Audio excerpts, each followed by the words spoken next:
Hello friends, मी Vishakha. Global online मराठीमध्ये आपल्या सर्वांचं स्वागत आहे. आजच्या सेशनमध्ये आपल्याला PhD एंट्रन्स टेस्ट पेट एक्झामसाठी रिसर्च मेथॉलॉजी स्टडी करायचा आहे आणि आजचा टॉपिक आहे रिसर्च इथिक्स, संशोधन नैतिकता आपल्याला बघायचं आहे. रिसर्च प्रोसेस हा टॉपिक आपण स्टार्ट केला होता. त्यातले 2 स्टेप्स जे आहेत ते आपण कंप्लीट केलेले आहेत. बाकीच्या स्टेप्स जे आहेत ते उद्याच्या सेशनपासून आपण कंटिन्यू करणार आहोत. पण आजच्या सेशनमध्ये आपण रिसर्च इथिक्स, संशोधन नैतिकता हा टॉपिक घेतलेला आहे मध्येच. सो छोटा टॉपिक आहे, लवकर कंप्लीट होईल. So let's start with today's session.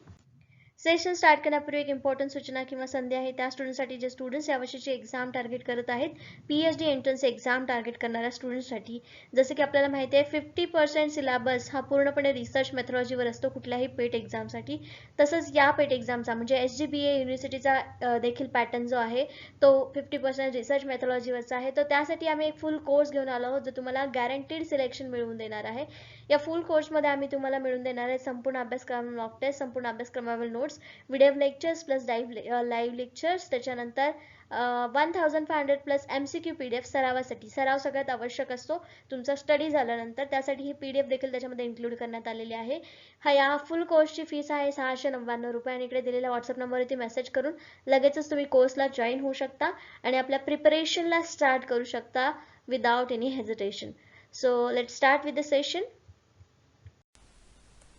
सुरू करूयाच्या प्रश्नांना. पहिला प्रश्न आहे, which of the following is true about sampling? खालीलपैकी कोणते नमुनाबद्दल खरे आहे? जेव्हा आपल्याला रिसर्च करायचा असतो त्या रिसर्चमध्ये आपण सॅम्पल्स निवडत असतो, नमुना निवडत असतो एखाद्या विषयावरती आपल्याला जेव्हा रिसर्च करायचा असतो तेव्हा, आणि त्यावरून जो आपल्याला डेटा मिळतो त्याच्यावरती मग आपण आपलं कन्क्लुजन मांडत असतो आणि आपलं रिसर्च पूर्ण करत असतो. तर ते नमुना काय आहे किंवा त्याच्यातला कुठला स्टेटमेंट हे बरोबर आहे नमुनाबद्दल ते आपल्याला सांगायचं आहे या क्वेश्चनमध्ये. ऑप्शन्स आहेत, sample is a part of population, नमुना हा लोकसंख्येचा एक भाग आहे.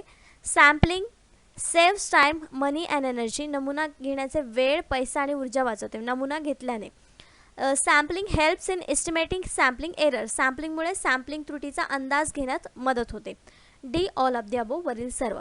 तर नमुना का घेतात म्हणजे त्याच्यावरून आपल्याला पुढची गोष्ट डेटा मिळवण्यासाठी सॅम्पल्स का घेतात, तर तो एक लोकसंख्येचा भाग असतो. बरोबर आहे, कारण आपण लोकसंख्येमधूनच एखादे वेगवेगळे सॅम्पल्स घेतो. कुठलाही विषय निवडतो आपण तेव्हा लोकसंख्येमधलाच एक भाग घेतो. म्हणजे sample is a part of population हे स्टेटमेंट बरोबर आहे. B, sampling saves time, money and energy, B सुद्धा बरोबर आहे, कारण एखादा सॅम्पल जेव्हा आपण घेतो तेव्हा आपल्याला 10 सॅम्पल्स सेम तशाच घेण्याची गरज नसते. सॅम्पल म्हणजेच एक गोष्ट की 10 पैकी एक घ्यायचं, 10 जेव्हा सेम असतात त्यातला एक घ्यायचं, चेक करायचं, मग बाकीचं पण त्याच्यावरचं कन्क्लुजन आहे ते सेम लागू होणार बाकीच्या 9 जणांना. म्हणजेच इथं आपला टाईम वाचतोय. 10 जणांचा माहिती घेण्याच्या ऐवजी एका जणाची माहिती घेतली तर तिथे आपला टाईम वाचतोय, मनी वाचतोय, एनर्जी वाचते. म्हणजे बी स्टेटमेंट देखील बरोबर आहे. C, sampling helps in estimating sampling errors, sample म्हणजे आधीच्या ज्या चुका झालेल्या आहेत त्या त्रुटी टाळण्यासाठी सॅम्पल्स आपल्याला मदत करतात, किंवा जे चूक होणार आहे पुढे त्याच्याबद्दल अंदाज येण्यासाठी आपल्याला सॅम्पल्स मदत करतात. हे पण स्टेटमेंट बरोबर आहे. मग आपल्या इथं करेक्ट आन्सर कुठला येणार? तिन्ही स्टेटमेंट खरे आहेत सॅम्पलिंगबद्दल किंवा नमुन्याबद्दल. मग आपलं करेक्ट आन्सर इथे येणार आहे D all of the above, वरील सर्व स्टेटमेंट्स जे आहेत ती सॅम्पलिंगबद्दल खरी आहेत किंवा नमुन्याबद्दल खरी आहेत. Sampling is a process used in statistical analysis in which a predetermined number of observations are taken from the larger population. तर सॅम्पलिंग म्हणजे काय सांगितलेलं आहे की खूप मोठ्या लोकसंख्येतून काही स्टॅटिस्टिकल मेथडनी म्हणजे सांख्यिकीय मेथडनी चॉईस केलेले म्हणजे निवडलेले लोक असतात त्याला आपण सॅम्पल्स असं म्हणू शकतो. The methodology use to sample form a larger population depends on the type of analysis being perform, but it may include simple random sampling और सिस्टमॅटिक सॅम्पलिंग. हां, सिम्पलचे वेगवेगळे टाईप्स आहेत, रँडम सॅम्पलिंग, सिस्टमॅटिक सॅम्पलिंग. काल पण आपण काही types बघितले, क्लस्टर सॅम्पलिंग, कोटा सॅम्पलिंग, जे काही प्रकार आहेत सॅम्पलिंगच्या त्या प्रकारानुसार ते वेगवेगळे सॅम्पल्स आपण निवडत असतो. पण ते कशामधून निवडतो तर लार्जर नंबर ऑफ पॉप्युलेशन म्हणजे खूप मोठ्या लोकसंख्येतून हे सॅम्पल्स आपण निवडत असतो. तर सॅम्पलिंग काय आहे? एक प्रोसेस आहे कशाची? मोठ्या लार्जर पॉप्युलेशनमधून थोडं आपल्याला ऑब्झर्वेशनसाठी किंवा आपल्याला अभ्यास करण्यासाठी नंबर्स निवडणे किंवा काही लोक त्याच्यामध्ये निवडणे, त्याला आपण सॅम्पलिंग म्हणू शकतो. Next question, sampling cases means, नमुन्याची प्रकरणे म्हणजे काय? केस जसं नमुना असतो त्याचे केसेस असतात वेगवेगळे, सॅम्पलिंग केसेस ज्याला आपण म्हणतो. तर ते सॅम्पलिंग म्हणजे नमुन्याची प्रकरणे म्हणजे काय. ऑप्शन्स आहेत sampling using a sampling frame, sampling frame वापरून एक नमुना तयार करणे, identifying people who are suitable for research, संशोधनास योग्य लोक असे ओळखणे, literally the researchers brief case, अक्षरशः संशोधकाचे संक्षिप्त प्रकरण असतं, sampling of people, newspaper, television programmes etcetera, लोकांचे नमुने घेणे, वर्तमानपत्रे, दूरदर्शन कार्यक्रम इत्यादी. सॅम्पलिंग केसेस म्हणजे उदाहरणं असं म्हणू शकतो आपण. सॅम्पल काय काय असू शकतात त्यांना सॅम्पल केसेस असं आपण म्हणू शकतो. मग आपल्या या ऑप्शन्सपैकी करेक्ट ऑप्शन काय असणार आहे इथे. D, sampling of people, newspaper, television programmes etcetera, these are the sampling cases. नमुन्याची प्रकरण आहेत किंवा उदाहरणं आहेत असं आपण म्हणू शकतो. म्हणून आपलं करेक्ट आन्सर तर डी आलेलं आहे.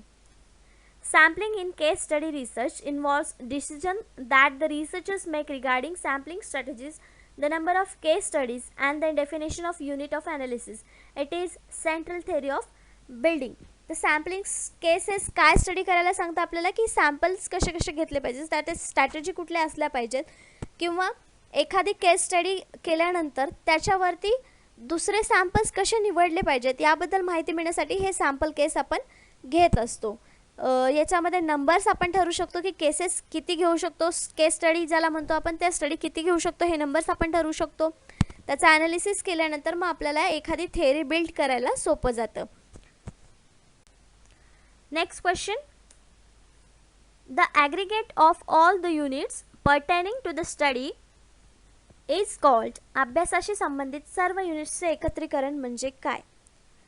Aggregate all the units pertaining to the study is called. आपण जे आता जे प्रश्न बघितले तिन्ही, तिसरा प्रश्न देखील हा सॅम्पल्सशीच रिलेटेड आहे. त्यांनी असं विचारलं की अभ्यासाशी संबंधित सर्व युनिट्सचे एकत्रीकरण. इथे युनिट या अर्थाने वापरले की सॅम्पल्स. सॅम्पल्सचं एकत्रीकरणाला आपण काय म्हणतो. सॅम्पल्स माहिती आपण लोकांमधलेच घेत असतो. मग त्या युनिट्सला एकत्रितकरण म्हणजे एकत्रितपणे काय म्हणू शकतो.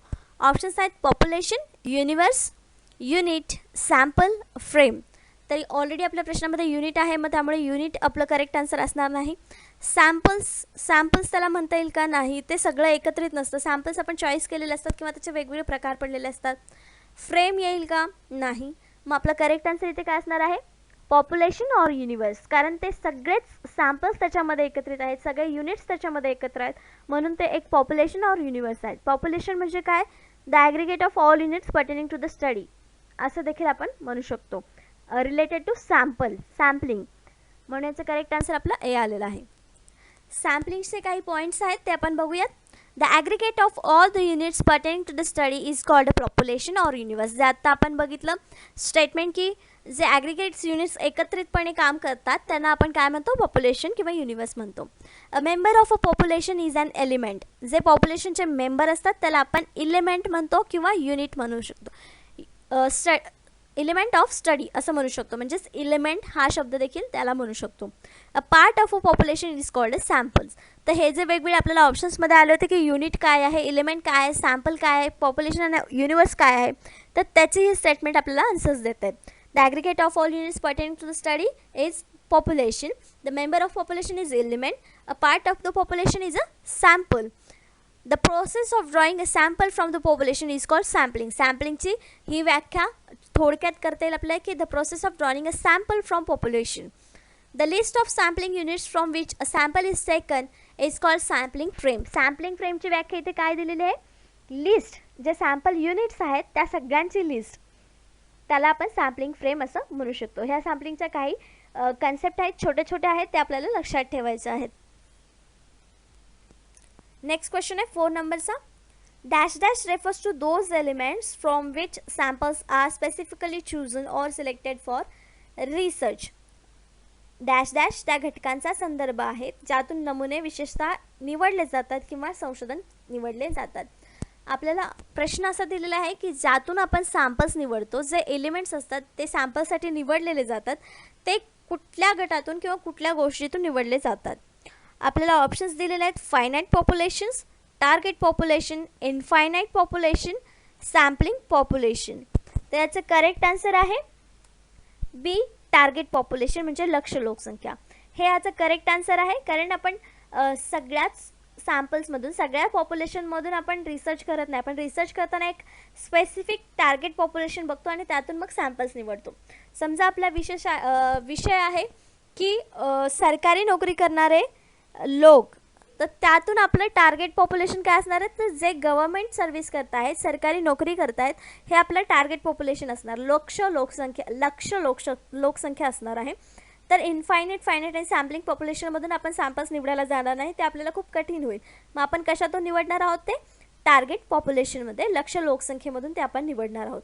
म्हणजे आपलं करेक्ट ऑप्शन बी आलेलं आहे. The target population is the group of individuals that the intervention intends to conduct research in and draw conclusion from. In cost effectiveness analysis, characteristics of target population and any subgroups should be described clearly. मग target population काय, जे मी सांगितलं तेच तिथे सांगितलेलं आहे की जो आपण विषय निवडलेला आहे ते आपल्याला कन्क्लुजन त्याच्यावरती मिळण्यासाठी त्या विषयाशी रिलेटेड जे लोक आहेत त्याला आपण टार्गेट पॉप्युलेशन असं म्हणू शकतो. Example of target population are companies customer base, the population of particular country, the student at a particular university or a tenant of housing association. हे वेगवेगळे एक्झाम्पल दिलेले टार्गेट पॉप्युलेशनचं. जेव्हा आपण कस्टमरशी रिलेटेड काहीतरी रिसर्च करत असू तेव्हा आपला टार्गेट पॉप्युलेशन असणार आहे कंपनीज कस्टमर बेस. त्यानंतर the population of particular country, एखाद्या कंट्रीचा आपण जेव्हा रिसर्च करणार असेल तेव्हा पॉप्युलर कंट्रीचे पॉप्युलेशन जे आहे ते आपलं पॉप्युलेशन टार्गेट असणार आहे. नंतर the student at a particular university, एखाद्या युनिव्हर्सिटीचं जेव्हा आपण रिसर्च करणार असेल तेव्हा आपला टार्गेट पॉप्युलेशन हे त्या पर्टिक्युलर युनिव्हर्सिटीचे स्टुडंट्स असणार आहेत. अशा प्रकारचं एक्झाम्पल आपण देऊ शकतो टार्गेट पॉप्युलेशनसाठी. नेक्स्ट क्वेश्चन आहे 5th नंबरचा. अ member of population is called, लोकसंख्येच्या सदस्याला असे म्हणतात. मग अशी आपण सॅम्पलिंगच्या एक्सप्लेनेशनमध्ये सॅम्पलिंगविषयी क्वेश्चन होता आपला, त्याच्यामध्ये आपण सॅम्पलिंगचे छोटे छोटे कन्सेप्ट बघितल्या होत्या. त्यामध्ये ही लाईन, हे स्टेटमेंट सेम जसंचे तसं होतं. अ member of a population is called dash dash. तर आपले ऑप्शन्स आहेत एलिमेंट्स, घटक, डेटा, फॅमिली, कुटुंब, ग्रुप, गट. त्याचं करेक्ट आन्सर आहे ए, एलिमेंट्स, घटक. अ member of a population is called element. Elements sampling or direct element sampling is a sampling method whereby every unit, that is person, organization, group, company, etc. has an equal chance of being selected to be included in a research sample. तर जेव्हा आपण sample म्हणून element निवडतो तेव्हा त्याच्यामध्ये पर्सनचं नाव असू शकतं, organisation असू शकतं, ग्रुप असू शकतं किंवा कंपनी असू शकते. यापैकी काही असू शकतं एलिमेंट सॅम्पलिंगमध्ये. तर आपलं जे स्टेटमेंट होतं की जे सॅम्पल्स असतात, पॉप्युलेशन असतात, त्यांना आपण एलिमेंट्स म्हणू शकतो. मग इथे आपलं करेक्ट आन्सर एलिमेंट आहे. नेक्स्ट क्वेश्चन आहे 6 नंबरचा. The population to be sampled is divided into units which are known as. नमुने घेण्याची लोकसंख्या युनिट्समध्ये विभागली गेली आहे, त्याला असे म्हणून ओळखले जाते. आपण नमुने जेव्हा घेतो तेव्हा काही युनिट्समध्ये त्याची विभागणी करतो आणि एखादं युनिट मग आपल्याला रिसर्चसाठी आपण घेतो, त्याला काय म्हणतात. Options sampling frame, sampling error, sampling gap, sampling units. त्याचा करेक्ट आन्सर आहे डी, सॅम्पलिंग युनिट्स. आपल्याला क्वेश्चनमध्येच आन्सर विचारेल डिवायडेड इंटू युनिट्स, त्याला काय म्हणतात, सॅम्पलिंग युनिट्सला काय म्हणतात असं विचारलेलं आहे. Sorry, the population to be सॅम्पल्ड, जे पॉप्युलेशन सॅम्पल म्हणून आपण घेणार आहे, जे युनिटमध्ये डिवाइड झालेले आहेत त्यांना काय म्हणणार आहे. क्वेश्चनमध्येच आन्सर आपल्याला मिळालं की सॅम्पलिंग युनिट्स असं त्याला म्हणतात. म्हणजे करेक्ट आन्सर आपल्याला जे मिळालेलं आहे ते आहे D. In the context of market research, a sampling unit is an individual person. Sampling unit कशाला म्हणतात, तर individual personला म्हणतात. In the context of market research, sampling units are taken from entire population. Sample units कशातून घेतो आपण, तर जे सर्व लोकसंख्या आहे त्याच्यातून आपण sampling units निवडत असतो. Such as a country, customer database or region and put into a smaller group to form a research sample. Research sample मिळवण्यासाठी आपण त्याचे वेगवेगळे विभाग करतो, डिव्हिजन करतो, सबग्रुप्स करतो आणि त्याला मग आपण सॅम्पलिंग युनिट्स असं म्हणतो. This groups of unit is then use to research, analyse, draw conclusion on it. हे युनिट्स मग नंतर आपण रिसर्चसाठी पुढे घेतो आणि नंतर त्याच्यावरती विश्लेषण करतो, ऑब्झर्वेशन करतो आणि मग त्यातून एक कन्क्लुजन आपण काढतो, जो आपल्याला रिसर्चमध्ये काढायचा आहे किंवा जे आपल्या रिसर्चचा हायपोथेसिस आहे ते क्लिअर करणं किंवा त्याच्यावरती काय कन्क्लुजन निघते हे क्लिअर करणं, हे नंतरची प्रोसेस होते जेव्हा आपण युनिट्सला डिवाइड करून मग एखादं युनिट आपण आपल्या स्टडीसाठी चॉईस करतो तेव्हा. नेक्स्ट क्वेश्चन आहे 7th नंबरचा. Which of the following are steps in sampling process. Sampling प्रक्रियेत खालीलपैकी कोणती पायरी आहे. ऑप्शन्स आहेत डिफायनिंग टार्गेट पॉप्युलेशन, लक्ष्य लोकसंख्या परिभाषित करणे, selecting and identifying the sample method, नमुना पद्धत निवडणे आणि ओळखणे, चूजिंग सॅम्पलिंग फ्रेम निवडणे, आणि D all of the above वरील सर्व. तर सॅम्पलिंग प्रक्रियेत कुठली पायरी आवश्यक आहे किंवा कोणती पायरी आहे हे आपल्याला सांगायचं आहे. तर यामध्ये तिन्ही जे ऑप्शन्स आपल्याला दिलेले आहेत ए बी सी, ते तिन्ही ऑप्शन्स आपल्याला आवश्यक असतात सॅम्पलिंग निवडण्यासाठी किंवा सॅम्पलिंग प्रक्रियेमध्ये.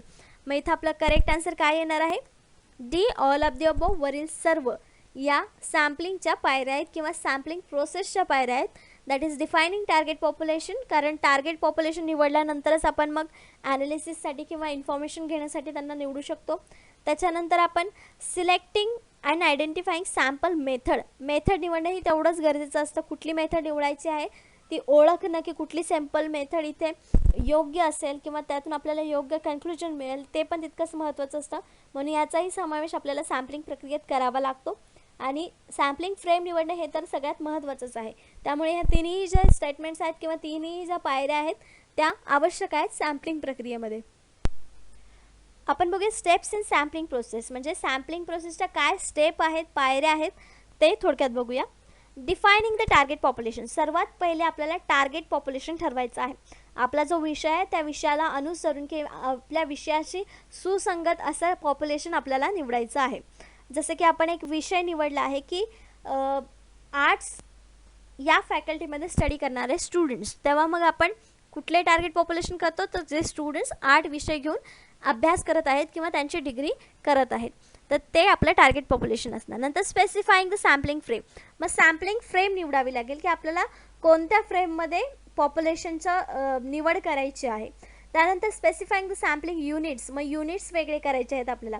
त्यामध्ये पण देखील आपल्याला जर आर्ट्समध्ये एखादा स्पेशल विषय घ्यायचा असेल आणि त्यातले मग स्टुडंट निवडायचे असेल तेव्हा आपल्याला ते युनिट्स बनवावे लागतील. कुठल्या कुठल्या विषयाचे आर्ट्स फॅकल्टीमधले स्टुडंट्स आहेत ते युनिट्स आपले तयार होतील. सिलेक्टिंग ऑफ सॅम्पल मेथड, मग मेथड आपल्याला कुठली यूज करायची आहे, त्याच्यामध्ये क्वेश्चनायर यूज करणार आहे की कशी इंटरव्ह्यू घेणार आहोत त्या स्टुडंट्सचा आपण, त्यातली एखादी मेथड आपल्याला निवडावी लागेल जेव्हा त्यांच्याकडून डेटा कलेक्ट करायचा असेल तेव्हा.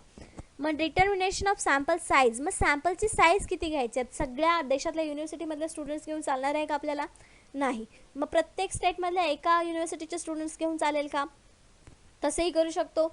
किंवा एकाच युनिव्हर्सिटीमधल्या प्रत्येक एक स्टुडंट घेतला तरी पण आपली प्रोसेस तिथे सॅम्पल साईज डिसाईड होऊ शकते.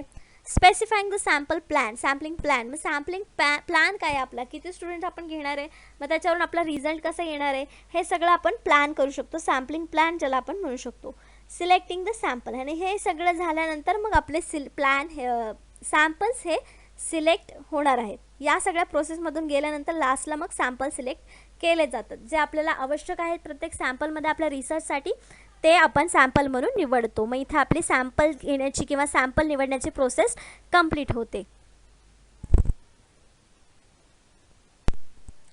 नेक्स्ट क्वेश्चन 8 नंबरचा, पॉप्युलेशन व्हॅल्यू इज कॉल्ड, लोकसंख्या मूल्याला असे म्हटले जाते. काय म्हटलं जातं, लोकसंख्येचे मूल्य जे असतं त्याला आपण काय म्हणतो. ऑप्शन्स आहेत पॅरामीटर, स्टॅटिस्टिक्स, व्हेरिएबल्स आणि डेटा. तर आपलं करेक्ट आन्सर इथे असणार आहे पॅरामीटर्स. पॅरामीटर्स हा एक वर्ड आहे जो कशाला बोललं जातं, पॉप्युलेशनची जी काय व्हॅल्यू आहे त्याला पॅरामीटर म्हटलं जातं. त्याच्यामध्ये पॉप्युलेशन व्हॅल्यू मोजली जाते असं आपण म्हणू शकतो. तर पॅरामीटर म्हणजे काय आपण बघूया. A parameter is a numerical quantity or attribute of population that is estimated using data collected from the population. तर हा न्यूमेरिकल क्वांटिटी असणारा म्हणजे सांख्यिकीय मोजमाप असलेला एक गोष्ट आहे जे आपण डेटा कलेक्ट करतो लोकसंख्येमधून, त्याच्यासाठी हे वापरलं जातं parameter word. Parameter are to populations as a statistics are the samples, म्हणजे पॅरामीटर हे लोकसंख्येमध्ये जे स्टॅटिस्टिक्स सॅम्पल आपण गोळा करणार आहोत त्याच्यासाठी वापरले जातात. Parameters may also refers to the specific aspects of sampling distribution. याच्यामध्ये कशासाठी वापरलं जातं पॅरामीटर की स्पेसिफिक सॅम्पलिंगचं डिस्ट्रीब्युशन करण्यासाठी, किंवा जर टेस्ट आपण घेतो स्टॅटिस्टिक्स टेस्ट म्हणतो आपण, Z test, F test, T test, या सगळ्या ज्या टेस्ट आहेत त्याच्यासाठी रेफरन्स देण्यासाठी किंवा त्या डिस्ट्रीब्युशन करण्यासाठी हे पॅरामीटर्स आपण वापरतो. For example, when estimating the mean weight loss for subscribers of a particular weight loss plan, जे पर्टिक्युलर वेट लॉस प्लॅन वापरत आहेत त्यांनी सबस्क्राईब केलेलं आहे त्या प्लॅनसाठी, त्या कॅटेगरीतले सगळे लोक त्याला आपण पॅरामीटर म्हणू शकतो. म्हणजे आपण जनरली वापरतो वर्ड की हां या पॅरामीटरमध्ये बसणारे स्टुडंटच या एक्झामला बसू शकतात. हे पॅरामीटर वर्ड आपण इथे असं वापरू शकतो. The most straightforward point estimate is the sample mean. Sample mean काढण्यासाठी आपण पॅरामीटर हा वर्ड वापरतो असे इथे आपण म्हणू शकतो. नेक्स्ट क्वेश्चन आहे 9 नंबरचा. Sample value is called. नमुना मूल्य याला असे म्हटले जाते. काय म्हटले जातं? पॉप्युलेशन व्हॅल्यूला आपण पॅरामीटर म्हणतो. मग इथे सॅम्पल व्हॅल्यू विचारलेले आहे. ऑप्शन्स आहेत पॅरामीटर, स्टॅटिस्टिक, आकडेवारी, व्हेरिएबल, चल, डेटा. तर आपल्या ऑप्शन्समध्ये इथे करेक्ट आन्सर आपल्याला लगेच सापडेल. जेव्हा पॉप्युलेशनच्या व्हॅल्यूला पॅरामीटर्स म्हणतात, तर सॅम्पलच्या व्हॅल्यूला आपण काय म्हणणार? स्टॅटिस्टिक. एकच वर्ड आहे जो सॅम्पल्सची व्हॅल्यू सांगू शकतो आपल्याला, म्हणून आपल्या इथे करेक्ट वर्ड आहे, करेक्ट ऑप्शन आहे स्टॅटिस्टिक्स, आकडेवारी. सॅम्पल व्हॅल्यूला आपण स्टॅटिस्टिक असं म्हणतो. A sample value is the value of statistic calculating using the values of sample. सॅम्पलच्या व्हॅल्यू कशा मोजल्या जातात? तर स्टॅटिस्टिक जे काय आहे आपले नंबर्स आहेत त्याला कॅल्क्युलेट केलं जातं, त्याची व्हॅल्यू जे निघेल ते सॅम्पलची सॅम्पल व्हॅल्यू आहे असं आपण म्हणू शकतो. A population value also called parameter. जसं आता लास्ट आपण क्वेश्चनमध्ये बघितलं की पॉप्युलेशनची व्हॅल्यू जी आहे त्याला पॅरामीटर म्हणतात. Is calculating using all the values of the entire population. सगळ्या पॉप्युलेशनच्या व्हॅल्यूज कॅल्क्युलेट करून आपण सॅम्पल व्हॅल्यूज काढत असतो. म्हणजे आपलं करेक्ट ऑप्शन काय आलं होतं? सॅम्पल व्हॅल्यूला काय म्हणतो आपण? स्टॅटिस्टिक्स. नेक्स्ट क्वेश्चन आहे 10 नंबरचा. A complete survey of population is called. लोकसंख्येचं संपूर्ण सर्वेक्षण असे म्हणतात. कशाला म्हणतात? ऑप्शन्स आहेत सेन्सस, जनगणना, सॅम्पल म्हणजे नमुना, रिपोर्ट म्हणजे अहवाल, D none of the above. वरीलपैकी कोणतेही नाही. आपण आपल्या स्कूल लेवलच्या एज्युकेशनमध्ये देखील संपलेलं आहे की पॉप्युलेशनचा दर 10 वर्षांनी सर्वे होत असतो, ज्याला आपण सेन्सस म्हणून ओळखतो, म्हणजे जनगणना ज्याला म्हणतो. दर 10 वर्षांनी ही जनगणना होत असते. तर आपल्या इथे करेक्ट आन्सर देखील ए आहे, सेन्सस, जनगणना. A complete survey of population is called census, जनगणना. Census includes the total process of collecting, compiling, analyzing, evaluating, publishing and disseminating statistical data regarding the population and housing and their geographical location. तर census म्हणजे काय दिलेलं आहे की सगळंच लोकसंख्येविषयी माहिती गोळा करणं, ते जमा करणं, मग त्याचं विश्लेषण करणं, त्याला मूल्यांकन करणं, त्याला पब्लिश करणं, त्याच्यानंतर त्याचा स्टॅटिस्टिकल डेटा काय आहे, त्याच्यामध्ये वेगवेगळ्या गोष्टी म्हणजे ते राहणं त्यांचं कुठे आहे, त्यांच्या हाऊसिंगबद्दल माहिती, त्यांचं जॉग्राफिकल लोकेशन, ही सगळी माहिती सेन्ससमध्ये इन्क्लूड केलेली असते. दर 10 वर्षांनी ही माहिती अपडेट होत असते आणि त्यावरूनच आपल्याला प्रत्येक म्हणजे देशामध्ये देशाची लोकसंख्या आज किती आहे, यावर्षी किती आहे, हे आपल्याला लक्षात येत असतं. Population characteristics include demographic, social and economic data are provided as of particular date reference period. तर इथे काय दिलेलं आहे आपल्याला की पॉप्युलेशनचे कॅरेक्टरिस्टिक्स जे आहेत त्याच्यामध्ये असतात सेन्ससमध्ये. सोशल, इकॉनॉमिक, डेमोग्राफिक म्हणजे लोकसंख्येविषयी, सामाजिक किंवा आर्थिक माहिती देखील या सेन्ससमध्ये आपल्याला मिळालेली असते. म्हणजे किती लोक बेरोजगार आहेत, किती लोकांना रोजगार नाही आहे, त्याच्यानंतर किती लोकांना रोजगार मिळतोय पण भूकमार होते किंवा जीवन जगण्यासाठी त्यांच्याकडे आवश्यक पैसे नाही आहे, ही सगळा डेटा जो इन्फॉर्मेशन जे आहे ते आपल्याला सेन्ससमधून मिळते किंवा सेन्ससवरती रिसर्च केल्यानंतर आपल्याला प्राप्त होत असते. पण पर्टिक्युलर डेटमध्ये, पर्टिक्युलर पिरियडमध्ये, रेफरन्स पिरियडमध्ये. का? कारण तो दर 10 वर्षांनी होते, म्हणजे 10 वर्षाच्या पिरियडसाठी ती माहिती व्हॅलिड असते. त्यानंतर ती माहिती अपडेट होते दर 10 वर्षांनी आणि त्याच्यातून मग आपल्याला पुढच्या नेक्स्ट अपडेटेड माहिती पुढच्या 10 वर्षांनीच मिळते. त्याला आपण जनगणना किंवा सेन्सस असं म्हणतो.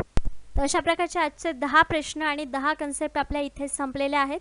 आजच्या व्हिडिओमध्ये किंवा आजच्या सेशनमध्ये आपण सॅम्पलिंग या टॉपिकवरचे क्वेश्चन्स बघितलेले आहेत 10 आणि त्या 10 क्वेश्चन्सवरचे 10 कन्सेप्ट सॅम्पलशीच रिलेटेड होत्या. नेक्स्ट लेक्चरमध्ये आपल्याला रिसर्च मेथॉडॉलॉजीच्या काही डेफिनेशन्स, त्याचे कॅरेक्टरिस्टिक्स बघायचे आहेत, ते एक्सप्लेन करायचे आहेत.